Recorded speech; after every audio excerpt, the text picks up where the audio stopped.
Here I am, sitting with a person who has had maximum influence on my life. She's a remarkable lady who has excelled in every field of life and has influenced every aspect of my life. Her personality cannot be put to words. I am sitting with my principal of my beloved school, DPS R.K. Puram, Padma Bhushan, Dr. Mrs. Shyama Chopra. Ma'am, I was given an opportunity to take interview on a person who has been an eminent leader, so I couldn't think of anyone but you. You have been my mentor, my guide since I joined the school. So I'd like to ask you a few questions. Sure. How do you feel when people look up to you as the leader?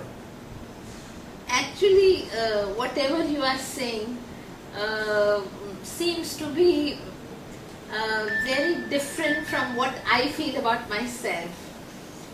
I think I am a servant of the society. I think you, as my student, have been my guru. And I constantly endeavor to fulfill the dreams of my students. And when people talk about name, fame, I feel those are not issues which really quite important for me.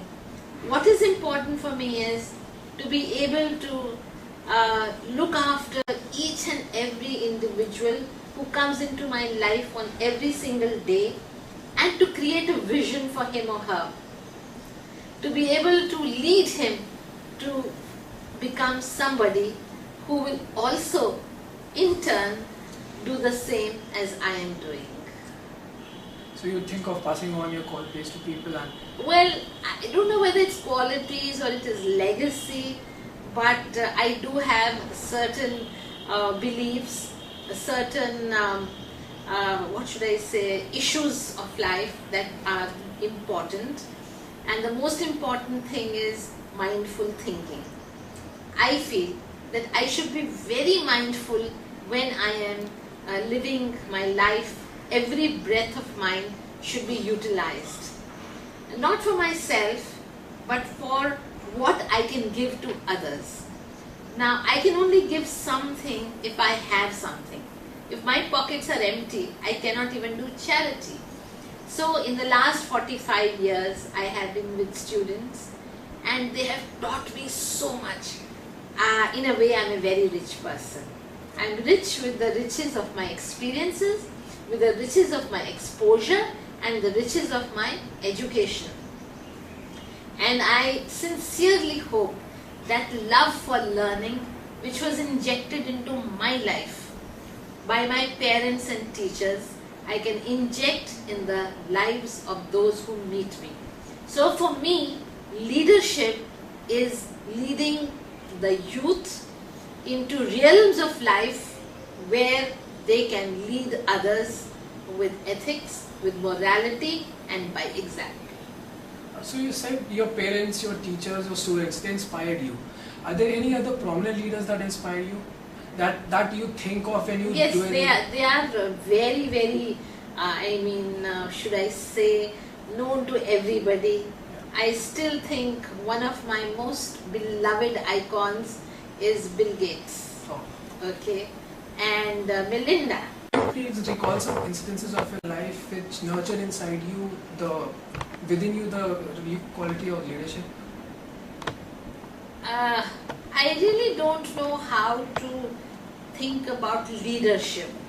I think what I do know is that as principal of DPS R.K. Puram, in a way I was leading the institution towards greater heights by the performance of my students. And each time my kids talked, I felt that I had also taught. If they failed, I thought I had failed. And for me, I would always say students first and teachers next and Shyama Chopra last. And that is how I moved from I, me and mine to you and we. Ma'am, are leaders always dynamic, vocal and aggressive, very loud, or they are subtle, quiet, keeping to themselves, just talking very quietly? I think it's not the sound that matters. Yeah. What matters is the essence. Manmohan Singh is also one of my leaders whom I respect. Now he doesn't make too much noise, he doesn't shout, he doesn't howl, yet he is listened to. Now you have some TV channels where the anchors have started speaking loudly and they speak as if they are, control everything. I don't think those are leaders. I think leaders are ones whose lives speak. Your life should speak and not you. Others should speak and not you. So leaders, do you think that leaders are born or they are nurtured throughout life? Some social environment provokes them to be a leader. I think leaders become leaders by circumstances, according to me. A leader must suffer. Pain makes you a leader. People think it's the joy. When you have everything on the platter, then I think you are not a thinking person. Because from your thoughts come your feelings. My idea of a leader, now let me tell you, is somebody who has emotion, who has sensitivity to the needs of others, who feels for the pain of those who do not have what the leader has, who's willing to share what he has with others. So it's difficult to say that leaders are born. I think leaders are nurtured. So people who are who are entrusted with jobs, including leadership, since they are born or since they have names, so they should not be trusted or let them go through I the think phase. it makes this world is made of all sorts of people from the same family. You can't have a leader's legacy, isn't it?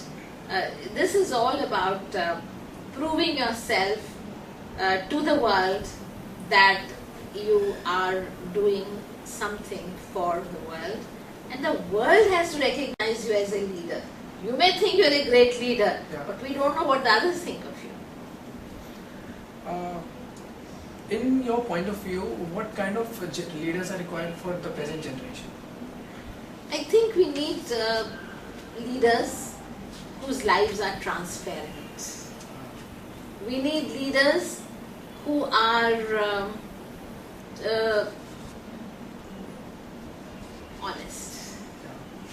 That's to become a leader and then to be found out that you're corrupt or you have something behind you which is a baggage doesn't make you a leader. It's not your religion that makes you a leader, it's your values. When I got my Padma Shri and Padma Bhushan, it was written in it that you're getting this award for your values. Okay. So a leader must have exemplary values. So why do the present generation need a repackaged leader? Why can't we just directly connect to Jawaharlal Nehru, Mahatma Gandhi? Why do we need a Munna Bhai? No, because we are living in a world which is very challenging. We are moving from the industrial revolution, to the digital age. So the new age needs to establish new values. Values, do they change over the period of time? Their application changes. The values remain the same, but how you apply those values, certainly, also you have to be reminded there is so much of materialism, there is so much of a fast life that the people don't ponder, they don't think, they don't sit still. That's why yoga is coming into their lives. Hobbies have to be inculcated. People are telling their children, but telling doesn't help. The adult has a big responsibility.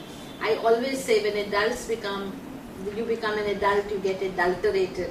So the children have to see their parents, their teachers, who have very good way of life. But unfortunately the media is bringing out all kinds of things which are not good impressions for the children. In my days, a teacher was a teacher. I was not judgmental about my teachers. Today's students, because of the modern age, are looking at their teachers with a thinking mind and analyzing their behavior. We didn't analyze the teacher's behavior. So obviously with this analysis, the roles become even more difficult for the leaders. You just can't become a prime minister, and because of a prime minister everybody should respect you, but you have to prove to be a prime minister. You should gain people's respect. Yeah. Thank you, ma'am, for the great ideas. This will be very helpful for the students of my institute. Thank you very much. Devrishi, I must tell you that your name is very important to me. I analyze the names of my students.